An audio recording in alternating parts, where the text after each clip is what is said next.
believe. So her name, it's her first time down here. So all you have to do is listen and laugh. Give her a lovely Happy Mondays welcome. Start the clapping and cheering. Welcome, Vicky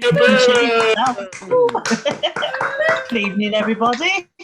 I hope everyone's well. My name's Vicky. I am relatively new to stand-up comedy. I started during the pandemic, so to be fair, the majority of it has actually been sit-down comedy. I've been wanting to do it for quite a while, but you know how it is, like life gets in the way. Life's 8 now, actually, and I didn't realise just how much I despised kids until I had one of my own. I'm sure if there is any other parents in, they can relate to this. Like, you can ask a child to do something really simple and it'll be the worst thing in the world. I asked my son the other day, can you put your pajamas on, please? It's bedtime. What he hears is, can you slaughter your pet while standing on one leg and reciting the Bible backwards? It was like the same reaction. And I don't ask him to recite the Bible backwards because that's just a bit too far. But anyway, I thought that Labour would be a breeze, you know what I mean? I'm a northerner, I've watched Coronation Street, you know what I mean? It's very straightforward, but it's not like that at all, right? I had a water birth, sorry to any of the gentlemen here, but I had a water birth, and you know it's going to be an experience when the midwife says to you, can I check your cervix? I have to do the hand movement. Can I check your cervix? And your ex-partner jumps in the pool and goes, don't worry about it, love, I've got this. And I quote, I've birthed cows before. It's like, mate, you know, he is my ex now, I hasten to add. My fella at the time, Steve, was not impressed with that at all. I'm like introducing them between contractions. I'm like, Steve, Michael, Steve, can we just get on with this, please? It was like a budget Bridget Jones's baby, you know what I mean? It was that kind of vibe. But yeah, after a lot of mooing, my son arrived, £9 of him. It was great. Like, I'm crawling out of the birthing pool, looking like the kind of Bond girl that you'd ordered off Wish.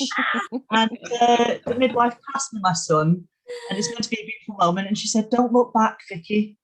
And to the day I die, I will wish that I had listened to her, because some things you just can't unsee. Yeah, Dr. Niall, knows what I'm talking about. So it looked like Fred West had a pool party in there, let's put it that way. There was blood, there was shit. I think my vagina and fallopian tubes were bobbing along the top of the water at one point. I told the midwife just to bag it up and burn it, because I am not using my vagina ever again after that experience. But obviously we've all been in this lockdown pandemic and homeschooling again. For anyone who's got young kids, it's been a challenge, and I'm not going to lie to you, there have been times when I've contemplated adoption, because I think my son just deserves better, if I'm honest. But after some very sharp words from the local adoption centre, they have informed me that no one wants to adopt a 35-year-old. So my son is stuck with me a little bit longer. But yeah, the questions during...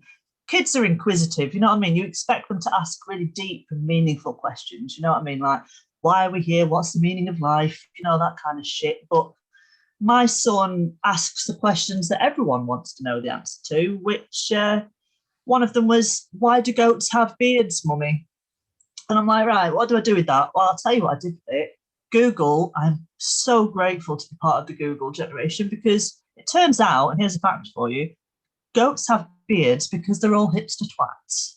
Like, if you're offended by that, take it up with Google, not me. I didn't say, I promise. But yeah, a lot of people, obviously, I do slag off my son a lot in my sets, and a lot of people think I am unnecessarily harsh with him, and I just want to make it clear that I do love him. However, you haven't met him. You know what I mean? My defence is, you haven't met him. He is an absolute dick, to be perfectly honest with you. But anyway, right, I will stop. Sorry, I will stop slagging my son off. I will talk about something that I'm actually proud of. About a week ago, I was smoking, very proud of myself for that. The first week, I was, the first week, I was like, the whole CompEMT, it was awful. My son came into my room, he goes, good morning, mummy.